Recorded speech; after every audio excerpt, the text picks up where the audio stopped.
My name is Eliza, and I'm 26 years old. I live in a small town tucked away near the mountains, where the air carries the scent of pine and the streets are lined with familiar faces. I work as a hairdresser in a cozy salon on Main Street, a place where the hum of clippers and the chatter of clients fill the air. It's a simple life, but it's mine, and I've learned to cherish it. This is the story of how I found love, lost myself in it, and fought my way back to who I am. It's not a fairy tale, but it's real, and it's mine. It all started at a friend's wedding, one of those warm summer evenings where the world feels full of possibility.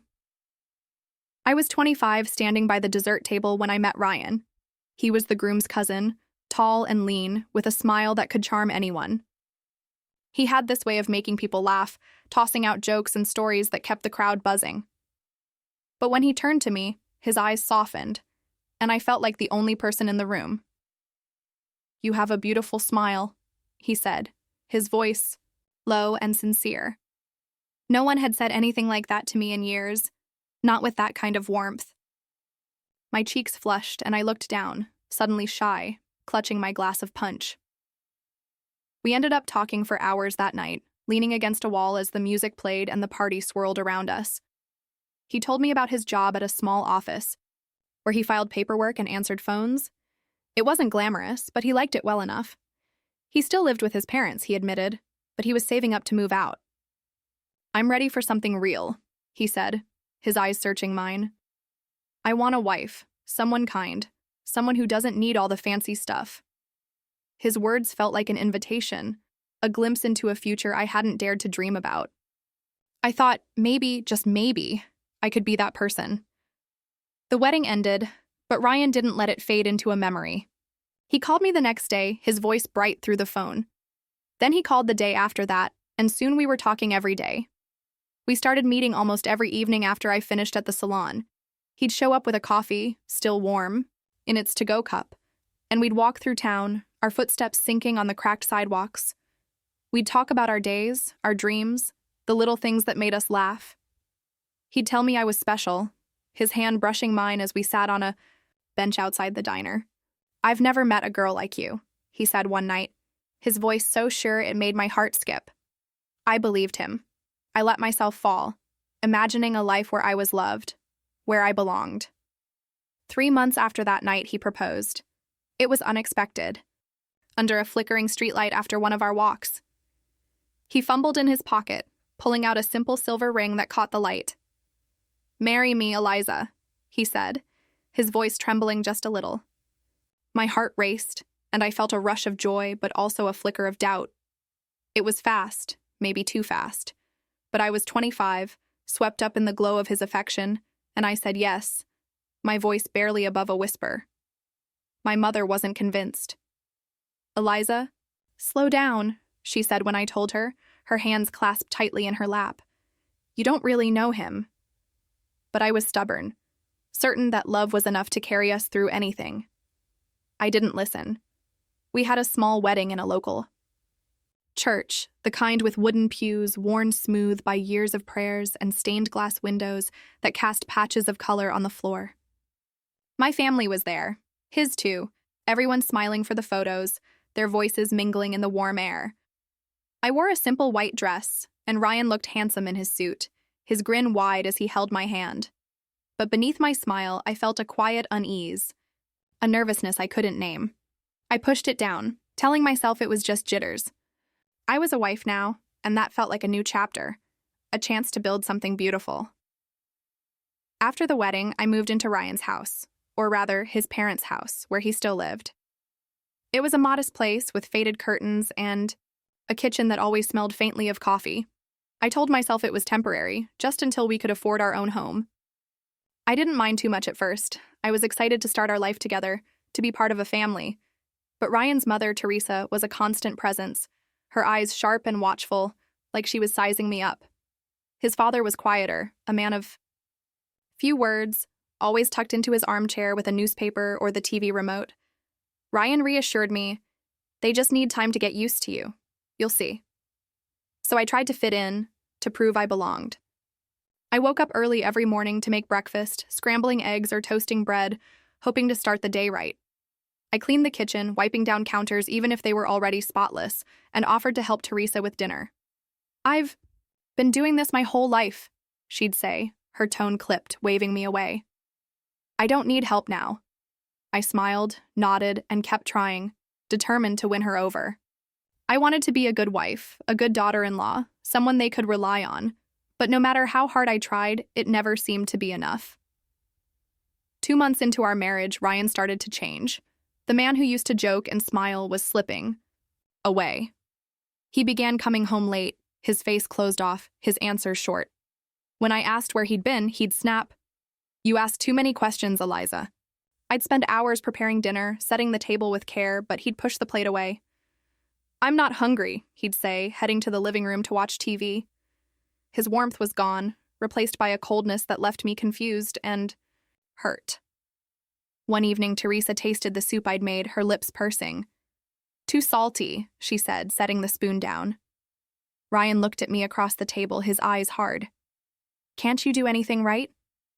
My face burned with shame, and I whispered, "I'm sorry." That night, I slipped into the bathroom and cried, muffling my sobs with a towel so no one would hear. The days started to blur together, each one heavier than the last. If something went wrong, it was my fault. Ryan lost his keys one morning, rummaging through drawers with growing frustration. "You moved them, didn't you?" he accused, his voice sharp. I hadn't, but he didn't believe me. His father forgot an errand, and Teresa turned to me, her eyes narrowed. "I never had this problem before you came," she said, her words cutting deep. Ryan nodded, his jaw tight. "Things were better before," he said, and I felt like an intruder in their home, like I didn't belong. I tried to shrink myself, to take up less space, but the blame kept coming.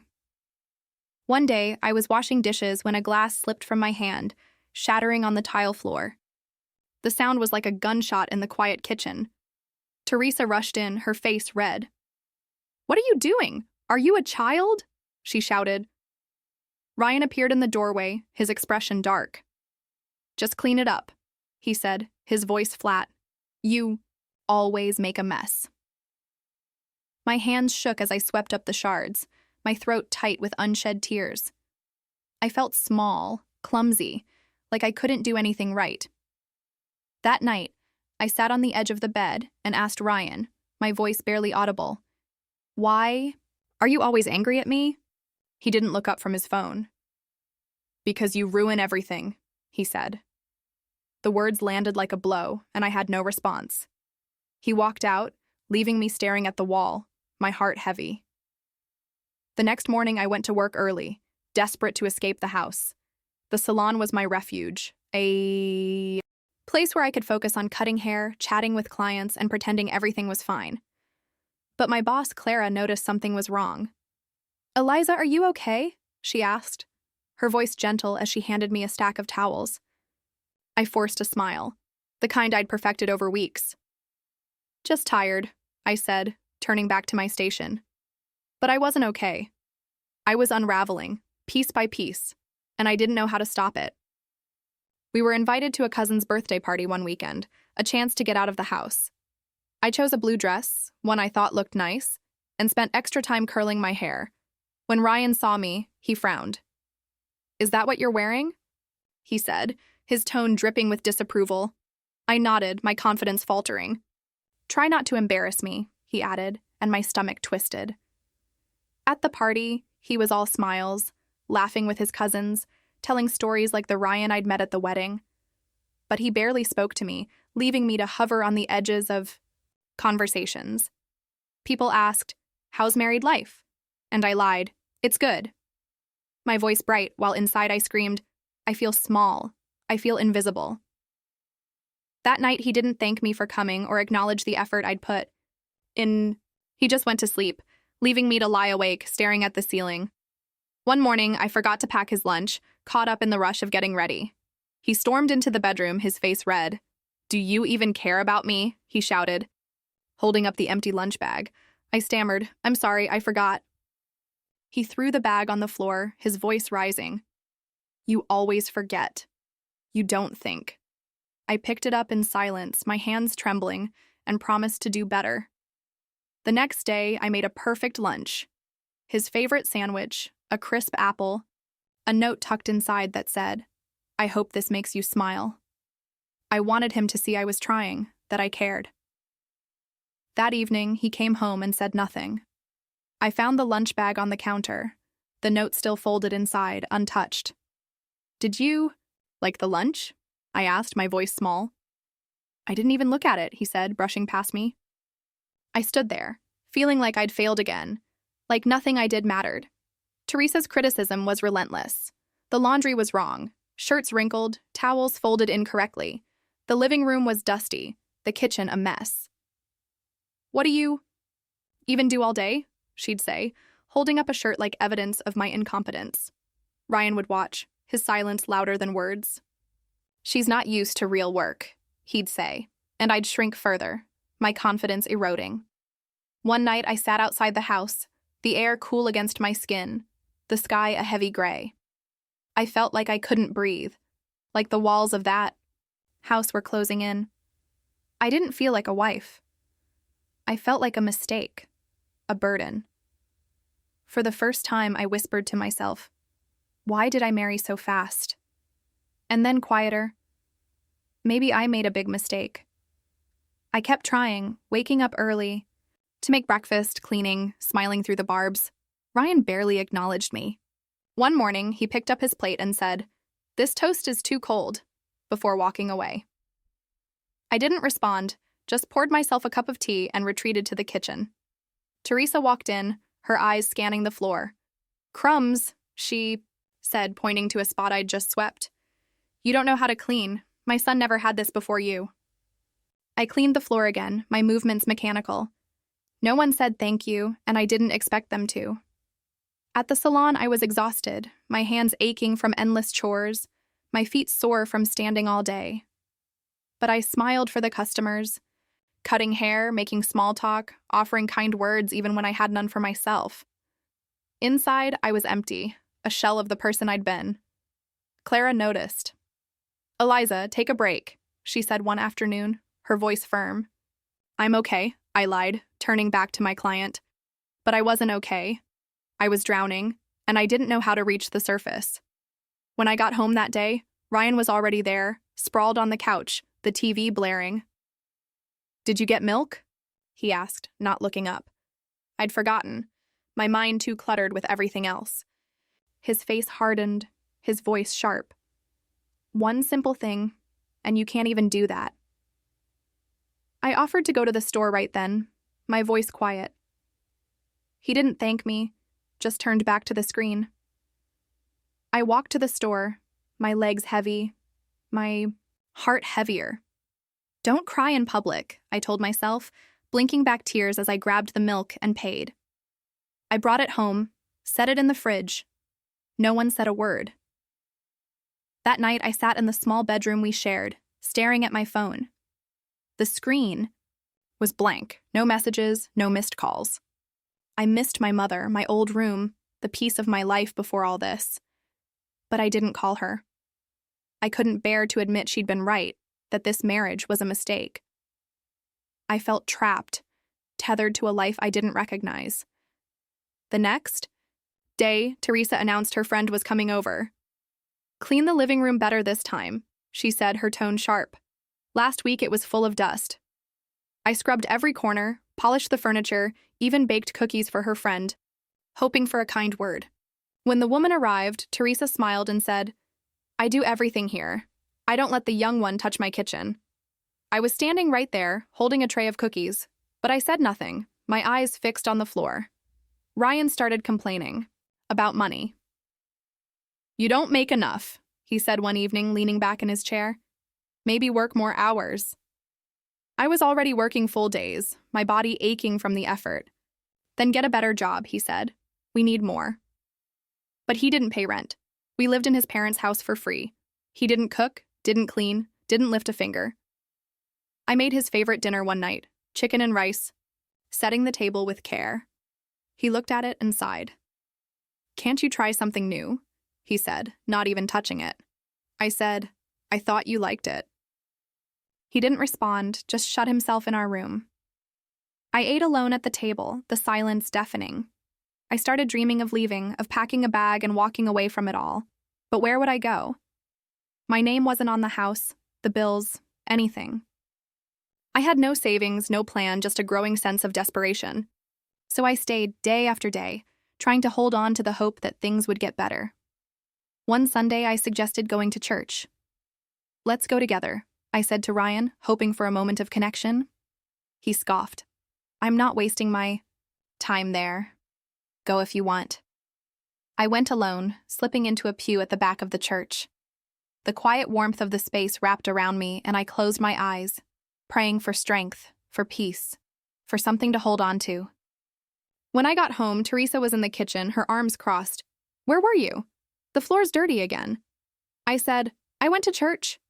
She rolled her eyes. "God won't help you clean this house?" That evening, I called my sister, Julia.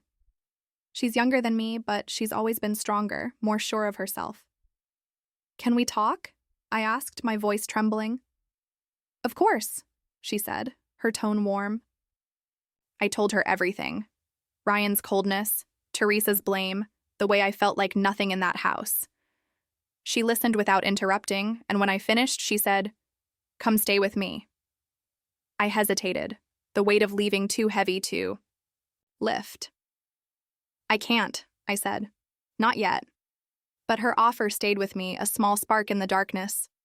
The next day, I came home from work to find my clothes on the floor, my small closet filled with Teresa's old boxes. "Where should I keep my things?" I asked, trying to keep my voice steady. "This is my house," she said, her eyes cold. "Keep your mess somewhere else." Ryan was there watching, but he didn't say a word. I felt like I was disappearing, piece by piece. That night, I started writing in a notebook, just a few lines before bed. I am trying. I am not the problem. It was a small act, but it felt like reclaiming a piece of my voice, a way to remind myself I still existed. One Friday, Ryan came home drunk, the smell of beer clinging to him. He fumbled with the key, shouting when it didn't work right away. I opened the door and he glared at me, his eyes unfocused. "You always forget to fix things," he slurred. "This house is falling apart." I said nothing, stepping aside as he stumbled in. He threw his bag on the floor and went to bed, without eating. I cleaned up his mess, gripping the kitchen counter to steady myself, my legs shaking. I whispered, "This is not love." That night, I couldn't sleep, staring at the ceiling, asking myself, what happened to the girl who smiled at the wedding? She was gone, replaced by silence, by shame. The next morning, Ryan acted like nothing had happened. "What's for breakfast?" he asked, scrolling through his phone. I made toast and eggs, barely speaking, my movements automatic. He didn't notice my silence, didn't ask if I was okay. At work, Clara pulled me aside. "You don't laugh anymore," she said, her eyes searching mine. I brushed it off. "Just tired." But she pressed. "You used to talk about baking, music, all the things you loved. Now you just work and leave." I wanted to cry, to tell her everything, but I smiled instead. "I'll be okay," I said, turning away. That night, I stood in front of the bathroom mirror, staring at my reflection. My eyes were dark, my shoulders slumped, my face drawn. "Is this who I am now?" I asked, my voice barely audible. I had no answer, just a hollow ache in my chest. On Sunday, I went to the park alone, needing air, needing space. I saw a little girl flying a red kite, her laughter ringing out as her mother clapped and smiled. I watched them for a long time, my heart aching with a longing I couldn't name. I wanted to be that mother someday, to build a life full of joy, but not like his. Not in this house. Not with this marriage. When I got home, Teresa was waiting, holding up a towel. "Where's the other one?" she demanded. "I can't find anything since you came here." I said, "I didn't touch it." She scoffed. "Then who did? The wind?" Ryan walked in, his phone in hand. "Just give her some space, Mom," he said, his voice casual.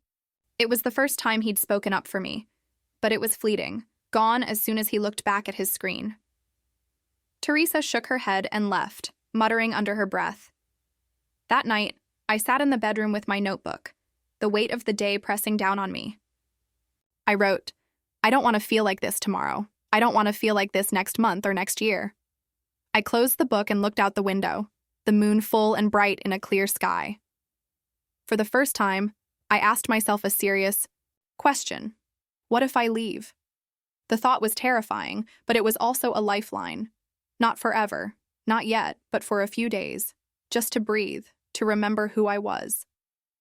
The next morning, I packed a small bag, some clothes, my notebook, a photo of me and Julia from when we were kids, our arms around each other, grinning at the camera. I left a note for Ryan on the kitchen table. I need a few days. I'm with my sister. I took the bus to Julia's apartment, my heart pounding with every mile. When she opened the door, she hugged me tight, her arms strong and warm. I'm glad you came, she said. No questions, no judgment. Her apartment was small, but welcoming, with flowers on the table and soft music playing in the background. We sat on her couch and talked for hours, the words spilling out of me. Ryan's anger, Teresa's blame, the way I felt like I was fading away. She listened, her eyes steady, her hand resting on mine. That night, I slept on her couch, the weight of the past months lifting just a little. I felt safe, like I could finally exhale. In the morning, we made pancakes, laughing when I flipped one too early and it splattered on the pan. It felt strange to laugh, but it was good, like waking up after a long, restless sleep. Julia looked at me over her coffee and said, You don't have to go back if you don't want to. I didn't know what to say. Part of me still clung to the hope that Ryan would change, that the man I'd fallen for would come back. But deep down, I knew the truth. He didn't care. Not really. He'd stopped trying long ago. Ryan called that afternoon, his name flashing on my phone. I let it go to voicemail, my hands trembling. He sent a single text. When are you coming? Back? No apology, no concern, just a demand. I didn't reply, couldn't find the words. 3 days passed, and I stayed with Julia, resting, eating meals that didn't feel like a chore, helping her clean her apartment just because I wanted to. One morning, she left a note on the table before heading to work. You are stronger than you think. I stared at those words, tracing them with my finger, letting them sink into my bones. That day, I opened my notebook and wrote, I don't want to be blamed anymore. I want peace. I want respect. The words felt like a promise, a map to a life I could build. I called my mother that evening, needing to hear her voice. Eliza, she said, her tone warm and steady, I've been thinking about you every day. I told her everything, the words tumbling out as I cried. She cried too, her voice breaking over the phone. You can come home, she said. Always. I didn't know what to do next. Julia's apartment was small, a temporary haven. My mother's house was hours away, a place I hadn't lived in years. But anywhere at all, felt better than the house I shared with Ryan and Teresa, where every day chipped away at who I was. The next morning, Ryan showed up at Julia's door, his face drawn, his clothes rumpled. We need to talk, he said, his voice low. Julia stepped between us, her stance protective. Only if she wants to, she said, her tone firm. I nodded, and we sat on the front steps, the morning air cool against my skin. He started, You should have told me before leaving. I looked at him, my voice steady for the first time in months. I tried, Ryan. I tried talking to you, but you never listened. He looked away, his jaw tight. Mom says you were always rude to her. I held his gaze, refusing to back down. I wasn't rude. I was tired of being blamed for everything. Your keys, your dad's errands, every little thing that went wrong. He was silent, and I pressed on. You never stood up for me, not once. You let them treat me like I was nothing. He sighed, rubbing his neck. Maybe, he said, but it wasn't enough. I waited, hoping for something real, something that showed he cared. But all he said was, So, are you coming back or not? That was my answer, clear as day. No, I said, my voice quiet, but firm. I need something better than this. I need to feel like I matter. He looked surprised, like he hadn't expected me to stand my ground. You're just leaving? He said, his tone sharp. I met his eyes. I'm choosing myself. He stood, his hands shoved in his pockets. Fine, he said.